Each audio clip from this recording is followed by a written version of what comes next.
Hello students, स्वागत है आपका लर्न केमिस्ट्री में और मैं हूं आपकी एजुकेटर डॉक्टर अनुपम सिंह। और आज मैं लेके आई हूं आपके लिए एक और नए कंपाउंड की reaction, that is ketone. Ketone acetaldehyde बिल्कुल जैसा ही है और इसमें भी कार्बोनाइल कंपाउंड ही फंक्शनल ग्रुप होता है। तो पहले हम कीटोन का लिखेंगे जनरल फॉर्मूला और देखेंगे कि इसमें कौन कौन से टाइप के बॉन्ड होते हैं। तो ये कीटोन का जनरल फॉर्मूला है RCOR। देखो बेटा, ये जो C डबल बॉन्ड है ये होता है कार्बोनाइल ग्रुप, और कार्बोनाइल ग्रुप के अंदर आप क्या देख रहे हो, कार्बन और ऑक्सीजन के बीच में क्या प्रेजेंट है, डबल बॉन्ड प्रेजेंट है। जहां भी डबल बॉन्ड आता है वहां पर पॉसिबिलिटी होती है एडिशन रिएक्शन की। तो हमें ये बात तो समझ में आती है कि कीटोन में भी एल्डिहाइड की तरह एडिशन रिएक्शन होने की संभावनाएं हैं। बाकी और क्या हो सकता है, ये ऑक्सीजन है, ये ऑक्सीजन भी बिल्कुल वैसे ही जैसे एल्डिहाइड में बहुत ज्यादा क्या होती है, रिएक्टिव होती है। दो हाइड्रोजन मिलेंगे वाटर की फॉर्म में निकल जाएगी। तो कीटोन में एक रिएक्शन होगी इस डबल बॉन्ड की वजह से, जिसको मैं अभी A टाइप लिख देती हूँ, फिर देखते हैं A टाइप में कौन कौन से रिएजेंट आएंगे। कुछ रिएक्शन होंगी इस ऑक्सीजन की वजह से, कुछ रिएक्शन होंगी इस कार्बोनाइल कंपाउंड की वजह से, और कुछ इसकी स्पेशल रिएक्शन होंगी, ठीक है, जो कीटोन ग्रुप की रिएक्शन होती हैं, जो ये RCOR ग्रुप की रिएक्शन होती है, जिनको हम मिसलेनियस रिएक्शन कहते हैं, specific reaction for any ketone. तो चलिए देखते हैं। एग्जाम्पल में मैंने ये लिया है एसीटोन, क्योंकि यही सबसे स्मॉलेस्ट कीटोन है। 3 नंबर अगर है कार्बन के 3 नंबर कम से कम होने चाहिए किसी कीटोन के फॉर्मेशन के लिए, और 3 देखो 1 2 3 कार्बन है यहाँ पर, तो ये एसीटोन है। और अगर मैं इसके IUPAC नाम की बात करूं तो 3 कार्बन यानी कि प्रोप एन, और जो आपका सफिक्स है वो ऑन आएगा, तो propanone, this is the propanone. Okay, तो प्रोपेनॉन पर हमने किसकी रिएक्शन कराई, HCN की। पहला रिएजेंट है हमारा HCN। HCN क्या करेगा, HCN जो होगा ये ब्रेक हो जाएगा CN नेगेटिव और H पॉजिटिव में, ठीक है। और जो ये कार्बोनाइल ग्रुप होता है, ये जो कार्बोनाइल ग्रुप है, जो ये डबल बॉन्ड है, हमने क्या पढ़ा है, जो डबल बॉन्ड होता है उसमें होता है इलेक्ट्रोमैरिक इफेक्ट। और इलेक्ट्रोमैरिक इफेक्ट कैसा इफेक्ट है, that is a temporary effect. Temporary effect बोले तो कि जब कोई रिएजेंट इसके कांटेक्ट में आएगा तब पाई इलेक्ट्रॉन की शिफ्टिंग होगी। तो जैसे ही HCN इसके कांटेक्ट में आया तो पाई इलेक्ट्रॉन शिफ्ट हो गए, ऑब्वियसली टुवर्ड्स ऑक्सीजन ही शिफ्ट होंगे, क्योंकि ऑक्सीजन इज मोर इलेक्ट्रोनेगेटिव।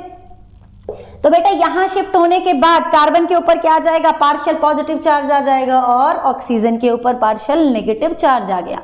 अब जो हमारा ये HCN ब्रेक हुआ था, टूटा था, प्लस और माइनस वाले जो ये इलेक्ट्रोफाइल और न्यूक्लियोफाइल बने थे, तो यहां पर जो CN नेगेटिव होगा, being a negative charge, carbon पर जुड़ेगा, और जो ये हाइड्रोजन होगा वो ऑक्सीजन पर जुड़ेगा।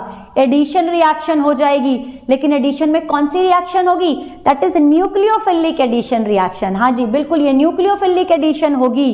एडिशन रिएक्शन 3 टाइप की होती हैं, nucleophilic, electrophilic and free radical reaction. Electrophilic reaction carbon carbon double bond और ट्रिपल बॉन्ड में पढ़ते हो आप, एल्कीन और एल्काइन में। और जो ये न्यूक्लियोफिलिक एडिशन रिएक्शन है वो हम पढ़ रहे हैं किसमें, हम पढ़ रहे हैं एसीटोन में। तो ये HCN का जब एडिशन हुआ तो ये एडिशन प्रोडक्ट बनेगा। इसी तरह सोडियम बाइसल्फाइड, जो हमारा नेक्स्ट रिएजेंट है, दैट इज सोडियम बाइसल्फाइड, ये कैसे टूटेगा, SO3Na का negative part, sorry negative part यहाँ नेगेटिव चार्ज सल्फर पर आएगा, मतलब SO3 पर आएगा, और H पॉजिटिव, ठीक है। और इसी तरह से H पॉजिटिव का एडिशन ऑक्सीजन पर हो जाएगा और SO3Na कार्बन के साथ जुड़ जाएगा, और ये एडिशन प्रोडक्ट हमें मिल जाएगा। नेक्स्ट रिएजेंट है हमारा CH3MgI।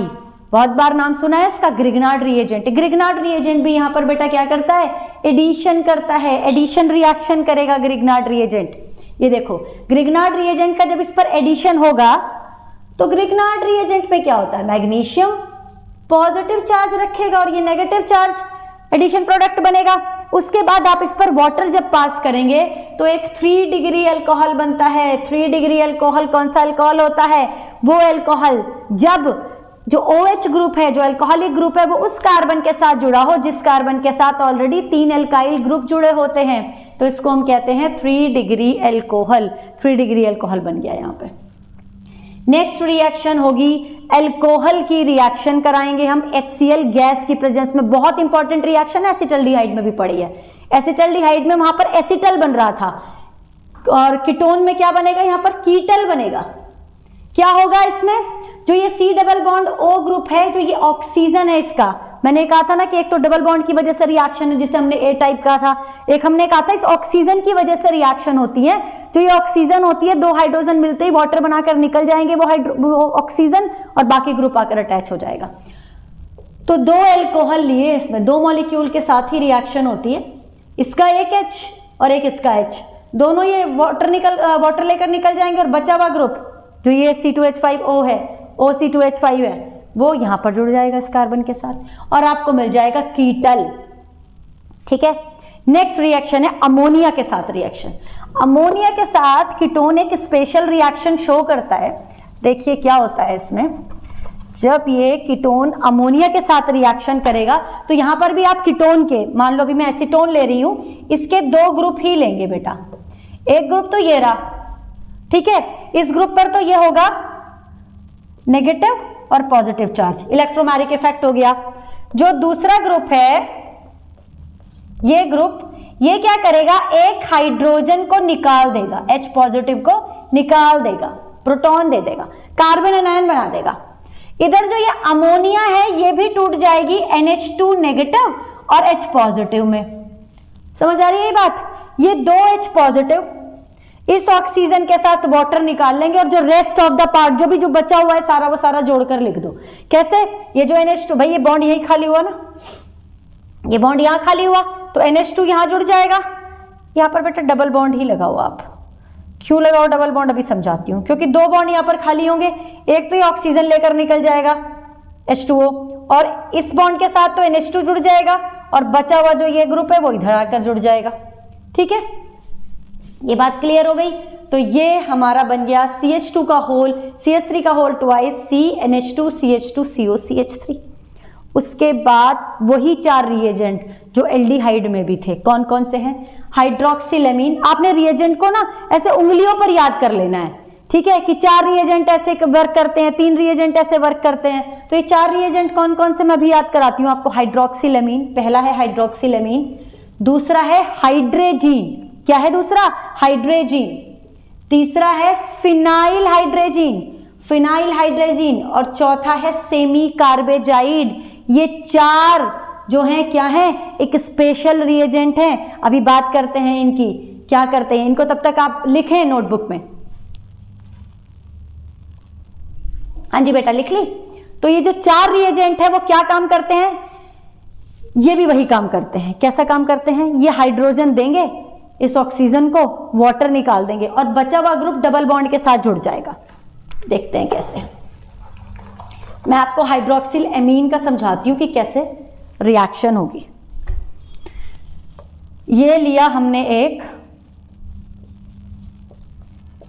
एसीटोन, इसकी रिएक्शन करा रही हूं हाइड्रोक्सिल एमीन के साथ। तो हाइड्रोक्सिल एमीन है NH2OH, तो मैं क्या करती हूं, इसको ऐसे लिख लूं, कोई दिक्कत, NH2OH लिखा है ना, तो ये चीज निकल जाएगी, वाटर निकल जाएगा यहां से। और जो ये बचा हुआ पोर्शन है, CH3 को हम ऐसे भी लिख सकते हैं ना, ये कार्बन है हमारा, इस कार्बन के साथ डबल बॉन्ड NOH। ये जो कंपाउंड है ये क्या कहलाता है, ये हाइड्रेजोन डेरिवेटिव बन जाएगा, किसका, कीटोन का। जिस भी कीटोन के साथ आप रिएक्शन कराएंगे, यहां एसीटोन के साथ करा रहे हैं तो ये क्या बन जाएगा, hydroxyl oxime derivative of acetone. It is oxime derivative of acetone. इस ग्रुप को ऑक्सिम ग्रुप कहते हैं, NOH, डबल बॉन्ड के साथ NOH जुड़ा हुआ है, तो यहां पर ऑक्सिम डेरिवेटिव बन गया। ये देखो, ये ऑक्सिम डेरिवेटिव बन गया। दूसरा रिएजेंट इसी कैटेगरी में हाइड्रेजीन होता है, बिल्कुल सेम रिएक्शन करानी है, NH2, ये देखो इसके पास भी हाइड्रोजन है और बचा हुआ NH2 डबल बॉन्ड के साथ जुड़ गया। तो ये ऑक्सिम डेरिवेटिव बना था, हाइड्रोजीन के साथ रिएक्शन करा रहे हो तो हाइड्रेजोन डेरिवेटिव बनेगा। ठीक है, यहां तक क्लियर हो गया। उसके बाद फिनाइल हाइड्रोजीन ले ली।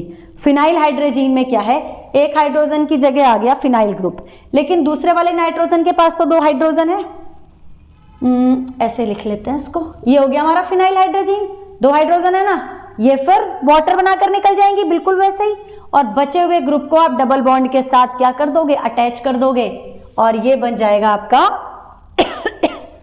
सॉरी, ये बन जाएगा फिनाइल हाइड्रोजन डेरिवेटिव। बिल्कुल वैसे ही रिएक्शन हो रही है, बिल्कुल सेम मैकेनिज्म है। चारों रिएजेंट आप याद रखेंगे जो हाइड्रोजन देकर ऑक्सीजन के साथ वाटर बनाकर निकल जाएंगे और डबल बॉन्ड के साथ रेस्ट ऑफ द पार्ट जुड़ जाएगा। नेक्स्ट है सेमी कार्बेजाइड। मैंने एल्डिहाइड में भी समझाई थी ये बात। जो सेमी कार्बेजाइड होती है उसमें जो दूर वाला कार्बन से जो दूर वाला नाइट्रोजन है, भाई हाइड्रोजन दोनों तरफ है, लेकिन जो दूर वाला नाइट्रोजन है वही हाइड्रोजन देगा, क्योंकि ये जो पास वाली हाइड्रोजन है वो इस नाइट्रोजन के साथ स्ट्रांगली अटैच्ड है, क्योंकि ये नाइट्रोजन इस कार्बन के साथ कॉन्जुगेशन में है।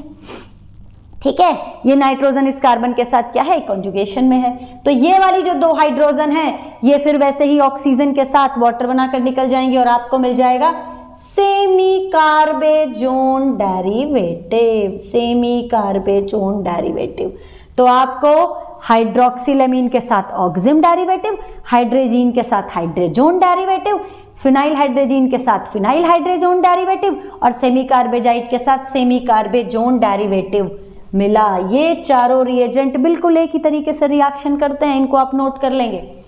ठीक है, नेक्स्ट रिएक्शन की बात करते हैं। नेक्स्ट रिएक्शन हमारी क्या है, I2 और NaOH लिखा हुआ है मैंने, पहचान तो आप गए होंगे, एल्डिहाइड में भी आपने पढ़ा है। कौन है ये है हेलोफॉर्म टेस्ट, आइडोफॉर्म टेस्ट। क्या है बेटा ये, आइडोफॉर्म टेस्ट। टेस्ट का मतलब कंफर्मेटरी टेस्ट देगा, ये शो करेगा कि आप जिस कंपाउंड में I2 और NaOH डाल रहे हो वो असल में क्या है, वो कीटोन है, एसीटोन है। कंफर्म करेगा कि एसीटोन ही है रिएक्ट करने वाला ग्रुप। कैसे देखते हैं। जब कोई कीटोन, यहां पर हमने एसीटोन लिया, जब कोई कीटोन या एल्डिहाइड के पास ये ग्रुप होता है, इसे कहते हैं methyl ketone group. Methyl ketone group present होता है तो वो आइडोफॉर्म टेस्ट देता है। ये नेसेसरी कंडीशन है, स्टार लगा के लिख लें ये बात। ठीक है, यहां पे मैंने इस वीडियो में आपको 2 बातें बहुत इंपॉर्टेंट बताई हैं। एक तो बताया था मैंने आपको न्यूक्लियोफिलिक एडिशन होता है, इस पे जो एडिशन होगा वो न्यूक्लियोफिलिक एडिशन होगा, ये इंपॉर्टेंट बात है। दूसरी बात, जो मिथाइल कीटोन ग्रुप है वो नेसेसरी कंडीशन है किसके लिए, आइडोफॉर्म टेस्ट के लिए। देखते हैं कैसे। देखो, जब आपने कहा था कि जो CH3CHO है वो आइडोफॉर्म टेस्ट देगा, बिल्कुल देगा। देखो मिथाइल कीटोन ग्रुप प्रेजेंट है। अगर मैं कहूं C6H5CHO बेंजल्डिहाइड आइडोफॉर्म टेस्ट देगा, बिल्कुल नहीं देगा, क्योंकि कोई भी यहां पर मेरे को मिथाइल कीटोन ग्रुप नहीं दिख रहा।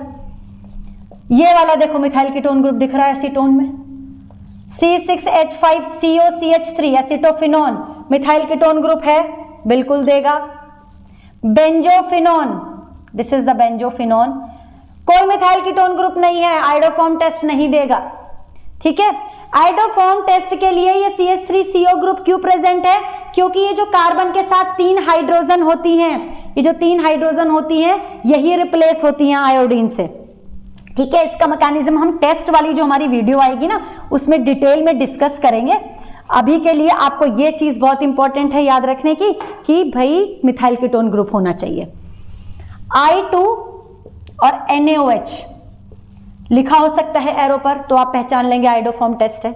या फिर जब ये दोनों रिएक्ट करते हैं तो NaOI बनाते हैं, पहले इन दोनों के बीच में रिएक्शन होगी और NaOI बनेगा, ये फर्दर रिएक्शन कराता है आइडोफॉर्म टेस्ट का, ये ही रिस्पॉन्सिबल है आइडोफॉर्म टेस्ट के लिए। तो एरो पर ये भी लिखा हुआ आ सकता है, अगर एरो पर ये लिखा है आइडोफॉर्म टेस्ट, अगर ये लिखा है तो भी आइडोफॉर्म टेस्ट, स्टार लगा लें। तीसरी इंपॉर्टेंट बात है इस वीडियो की। ठीक है, तीसरी इंपॉर्टेंट बात क्या है कि NaOI, ये जो इंटरमीडिएट रिएजेंट बना है, यही रिएजेंट क्या है, रिस्पॉन्सिबल है किसके लिए, आइडोफॉर्म टेस्ट के लिए। इसको टेस्ट क्यों कह रहे हैं, बार बार हम टेस्ट क्यों कह रहे हैं, क्योंकि जब आप रिएक्शन कराते हो ना इस NaOI की, किस पर, एसीटोन पर रिएक्शन कराते हो, तो वहां पर ये CHI3 बनता है और सोडियम एसीटेट बनता है। भाई सोडियम एसीटेट बनता है तो उसका कोई अभी स्पेसिफिक कलर नहीं है, बट CHI3 जो बनता है ये येलो प्रेसिपिटेट होता है। कैसा प्रेसिपिटेट होता है, येलो प्रेसिपिटेट होता है।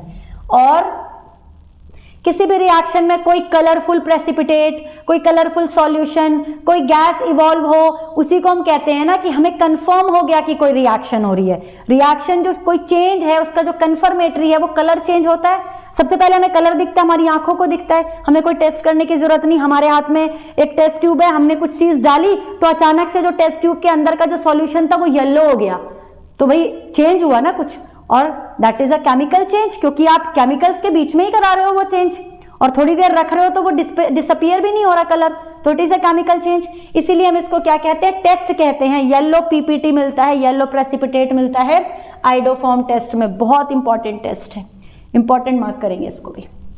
नेक्स्ट रिएक्शन एक नेम रिएक्शन है, dilute NaOH। NaOH is a strong alkali. जब किसी स्ट्रॉन्ग एल्कली के साथ NaOH के अलावा बेरियम हाइड्रोक्साइड भी हो सकता है, कैल्शियम हाइड्रोक्साइड भी हो सकता है, बस वो डाइल्यूट होगा, ठीक है, डाइल्यूट लिखा होगा और NaOH लिखा होगा, तो आपने क्या करा देना है, एल्डोल कंडेंसेशन करा देना है। एल्डोल कंडेंसेशन, देखो जहां भी ना बेटा कंडेंसेशन वर्ड आए ना, कंडेंसेशन का मतलब होता है कि दो मॉलिक्यूल जुड़ रहे हैं और कुछ छोटे मॉलिक्यूल बाहर निकल रहे हैं। पॉलीमर में पढ़ा होगा आपने, कंडेंसेशन का मतलब होता है कि दो मॉलिक्यूल जुड़ रहे हैं और कोई छोटे मॉलिक्यूल जैसे CO2 या वाटर ये बाहर निकल रहे हैं, इसको कंडेंसेशन कहते हैं। तो जब आपने कहा एल्डोल और कंडेंसेशन का मतलब दो मॉलिक्यूल जुड़ेंगे, तो इस रिएक्शन में दो कीटोन, दो एसीटोन पार्टिसिपेट करेंगे। पहली बात हमें ये पता चल गई। दूसरी बात, इस रिएक्शन की भी एक नेसेसरी कंडीशन है, वो कंडीशन क्या है, अल्फा हाइड्रोजन अगर प्रेजेंट है कंपाउंड के अंदर तभी एल्डोल रिएक्शन होगी बेटा, तभी होगी एल्डोल रिएक्शन। यहां देखो कार्बोनाइल ग्रुप, इसके साथ जुड़ा ये कार्बन अल्फा, ये कार्बन अल्फा, तो टोटल 6 हाइड्रोजन है इस एसीटोन के पास, इसका मतलब पक्का देगा एल्डोल कंडेंसेशन, ठीक है। तो ये एल्डोल कंडेंसेशन करेगा। अगर मैं ये तीनों हाइड्रोजन Cl से रिप्लेस कर दूं तब भी एल्डोल कंडेंसेशन देगा, क्योंकि इधर 3 हाइड्रोजन है। अगर ये भी तीनों और ये भी तीनों मैं Cl से रिप्लेस कर दूं तो ये एल्डोल कंडेंसेशन बिल्कुल नहीं देगा, राइट। तो एल्डोल कंडेंसेशन के लिए पहली कंडीशन अल्फा हाइड्रोजन होनी चाहिए, दूसरी कंडीशन स्ट्रॉन्ग एल्कली की प्रेजेंस में होता है, तीसरी कंडीशन डाइल्यूट होता है। कंडेंसेशन का मतलब दो मॉलिक्यूल जुड़ते हैं, दो मॉलिक्यूल जुड़ेंगे, एक मॉलिक्यूल कार्बन एनायन बना लेगा, दूसरे मॉलिक्यूल पर एडिशन हो जाएगा पहले मॉलिक्यूल का। कैसे होगा एडिशन, यहाँ पर नेगेटिव यहाँ पर पॉजिटिव, ये जो ये पार्ट है ये सारा का सारा यहाँ आकर जुड़ जाएगा और आपको ये कंपाउंड मिल जाएगा। हम इसको एल्डोल कंडेंसेशन कहते तो हैं, एक्चुअली एल्डोल तो एल्डिहाइड में बनता है, यहाँ पर एल्डोल नहीं बनेगा, यहाँ पर कीटोल बनेगा। तो जो प्रोडक्ट बना है दैट इज, कहाँ गया कीटोल हमारा, ये दिस वन, कीटोल बनेगा। क्यों बनेगा कीटोल, कीटोल, कीटो माने जहां पर कीटोन वाला पार्ट है ये देखो, और ऑल माने अल्कोहल, दोनों ग्रुप प्रेजेंट है ना, तो कीटोल बन गया, ठीक है। कंडेंसेशन हो गया और कीटोल बन गया। This is a very important reaction, aldol condensation. Next reaction concentrated HNO3 के साथ रिएक्शन कराएंगे। जब हम कॉन्सेंट्रेटेड HNO3 के साथ रिएक्शन कराते हैं किसी कीटोन का, तो क्या होता है, ऑक्सीडेशन हो जाएगा उसका, ऑक्सीडेशन। बेटा जब एल्डिहाइड का ऑक्सीडेशन होता है ना तो एसिड बनता है, कीटोन के ऑक्सीडेशन से भी एसिड बनेगा, लेकिन थोड़ा सा ट्विस्ट है यहाँ पे। वो क्या है, जब कोई एल्डिहाइड होता है तो इस पर जो ये कार्बोनाइल ग्रुप होता है ना बेटा, वो टर्मिनल होता है, ठीक है, किनारे पर होता है, पूरा का पूरा ग्रुप COOH में कन्वर्ट हो जाएगा। ये ऑक्सीडाइजेबल हाइड्रोजन है, यहाँ एक ऑक्सीजन आ जाएगी, CH3COOH में कन्वर्ट हो जाएगा। लेकिन जो कीटोन है यहाँ पर बीच में है ये कार्बोनाइल ग्रुप, है ना, ये बीच में है कार्बोनाइल ग्रुप। अगर यहाँ ऑक्सीजन लगाओगे तो एस्टर बन जाएगा, एसिड तो नहीं बनेगा। तो कैसे होती है ये रिएक्शन, इस रिएक्शन में क्या होता है, मिक्सचर ऑफ एसिड बनते हैं। जब आप किसी कीटोन का ऑक्सीडेशन कराते हो तो वहां पर मिक्सचर ऑफ एसिड बनते हैं, क्योंकि जो कीटोन है वो टूट जाता है, ब्रेक हो जाता है। तो कीटोन मान लो यहां से ब्रेक हुआ, ठीक है, जब ये कीटोन यहां से ब्रेक हुआ, यहां से भी कर सकते हैं आप ब्रेक, क्योंकि दोनों सिमेट्रिक है, दोनों तरफ क्या है, सेम ग्रुप जुड़े हुए हैं, कीटोन के दोनों साइड सेम एल्काइल ग्रुप जुड़े हुए हैं, कहीं से भी ब्रेक कर लो, कहीं से भी ब्रेक कर लो। मान लो मैंने ये ब्रेक किया, ये मैंने ए लिख लिया, ए साइड से मैं ब्रेक कर रही हूं, इधर वाला पार्ट एक एसिड बनाएगा, इधर वाला पार्ट एक एसिड बनाएगा, मिक्सचर ऑफ एसिड मिलेंगे। ये एक कार्बन वाला पार्ट है तो एक कार्बन वाला एसिड बनाएगा, ये 2 कार्बन वाला पार्ट है, ये 2 कार्बन वाला एसिड बनाएगा। डन हो गया, बन गया मिक्सचर ऑफ एसिड। लेकिन क्या होगा अगर यहां पर हो एसिमेट्रिक कीटोन, यानी कि इधर 2 कार्बन है वाला एल्काइल है, इधर 1 कार्बन वाला एल्काइल है। अब क्या करें, तो तब लगाएंगे वहां पर एक रूल जिसको कहते हैं पॉप्स रूल। वो पॉप्स रूल कहां लगता है, अनसिमेट्रिक कीटोन पर लगता है, अनसिमेट्रिक के कीटोन के ऑक्सीडेशन में लगता है। तो कैसे होगा, पॉप रूल ये कहता है कि भाई जब आप कीटोन की ब्रेकिंग कराएंगे ना, तो जो कीटो ग्रुप होगा, जो कार्बोनाइल ग्रुप होगा, वो छोटे एल्काइल वाले ग्रुप के साथ अटैच हो जाएगा, उसके साथ चला जाएगा। इसका मतलब ब्रेकिंग आप यहां से नहीं करोगे, ब्रेकिंग आप यहां से करोगे। जो ये C double bond O group है, ये देखो छोटा है, इसमें 2 कार्बन है, इसमें 1 कार्बन है, तो ये इसके साथ चला जाएगा। जब ये इसके साथ जाएगा तो क्या प्रोडक्ट मिलेगा, 2 कार्बन, एसिड मिल गया एसिटिक, ये भी 2 ही कार्बन है तो सेम एसिड मिला। ठीक है, तो ये प्रोडक्ट बन जाएगा। ठीक, तो एसिमेट्रिक कीटोन में, अनसिमेट्रिकल कीटोन के अंदर पॉप्स रूल लगाना है आपको, ये भी इंपॉर्टेंट है। ये चौथी इंपॉर्टेंट बात है इस वीडियो की, पॉप्स रूल। ठीक है, तो हमने कॉन्सेंट्रेटेड HNO3 के साथ जब इसकी रिएक्शन कराई एसीटोन की, it is a symmetric ketone, तो हमें क्या मिला, एक एसिटिक एसिड मिला और एक फॉर्मिक एसिड मिला। राइट, ऑक्सीडेशन करा लिया, अब रिडक्शन कराते हैं। रिडक्शन के यहां 2 मेथड है। एक है पहला मेथड कि आप हाइड्रोजन की प्रेजेंस में KOH के साथ रिएक्शन करा दें। ठीक है, यानी कि जो रिएजेंट है हमारे वो है हाइड्रोजन एंड KOH। KOH है तो बेसिक मीडियम है, तो इस रिएजेंट को हम क्या कहते हैं, जब ये रिएजेंट प्रेजेंट होता है as a reducing agent in aldehyde, it is called Wolff-Kishner reduction। क्या कहते हैं, Wolff-Kishner reduction।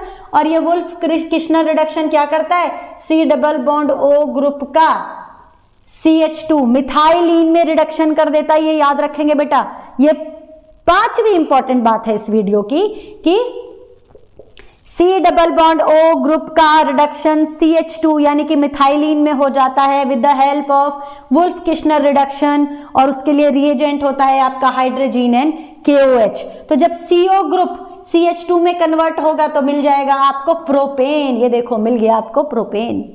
दूसरी रिएक्शन, दूसरा रिडक्शन होता है जिंक Hg और HCl की प्रेजेंस में। ठीक है, यहां पर जो रिएजेंट है वो कोई और है, दूसरा रिएजेंट है और नाम भी अलग है। नाम है इसका क्लीमेंशन। क्लीमेंशन हो रहा है रिडक्शन, तो क्लीमेंशन रिडक्शन। क्लीमेंशन रिडक्शन होता है जिंक Hg और HCl की प्रेजेंस में। काम यही करता है, CO को CH2 में ही कन्वर्ट करता है, कार्बोनाइल ग्रुप को मिथाइलिन में कन्वर्ट करता है। देखो काम सेम है लेकिन नाम अलग अलग है। एक है वुल्फ-किश्नर रिडक्शन, एक है क्लीमेंशन रिडक्शन। नाम इसलिए अलग अलग है क्योंकि रिएजेंट भी तो बेटा अलग अलग है। वुल्फ-किश्नर में हाइड्रोजन है बेसिक मीडियम में, और क्लीमेंशन रिडक्शन में जिंक Hg है इन प्रेजेंस ऑफ HCl। तो जो काम एक है, ठीक है, काम एक है तो प्रोडक्ट भी एक ही बनेगा, प्रोपेन बनेगा। इस केस में भी बना दिया हमने प्रोपेन। तो ये दोनों रिएक्शन भी बहुत इंपॉर्टेंट है, नेम रिएक्शन है, याद रखेंगे। नेक्स्ट लास्ट, रेड फॉस्फोरस और HI स्ट्रॉन्ग रिड्यूसिंग एजेंट, बात कर चुके हैं। एल्कोहल हो, एल्डिहाइड हो और अब कीटोन में भी, तीनों में क्या करते हो, अगर आप रेड फॉस्फोरस और HI एरो के ऊपर लिखा हुआ है तो आप इसको सबसे simple hydrocarbon, saturated hydrocarbon, alkane में कन्वर्ट हो कर दोगे। तो जो ये कंपाउंड है 3 कार्बन का कंपाउंड 3 कार्बन के हाइड्रोकार्बन में चेंज हो जाएगा, 3 कार्बन के एल्केन में चेंज हो जाएगा और आपको अगेन मिल जाएगा प्रोपेन। तो ये जो तीनों हैं वो रिड्यूसिंग एजेंट हैं। 2 के नाम बहुत इंपॉर्टेंट है, वुल्फ-किश्नर एंड क्लीमेंशन रिडक्शन। ठीक है, याद रखेंगे। एक ये हो गया डाइल्यूट NaOH वाला एल्डोल कंडेंसेशन, बीच में ये था कॉन्सेंट्रेटेड HNO3 से ऑक्सीडेशन कर रहे थे, रूल लगा रहे थे pops rule in unsymmetrical ketone. एक चीज आपने पढ़ी क्या, आइडोफॉर्म टेस्ट। टेस्ट है ये, येलो प्रेसिपिटेट मिलेगा।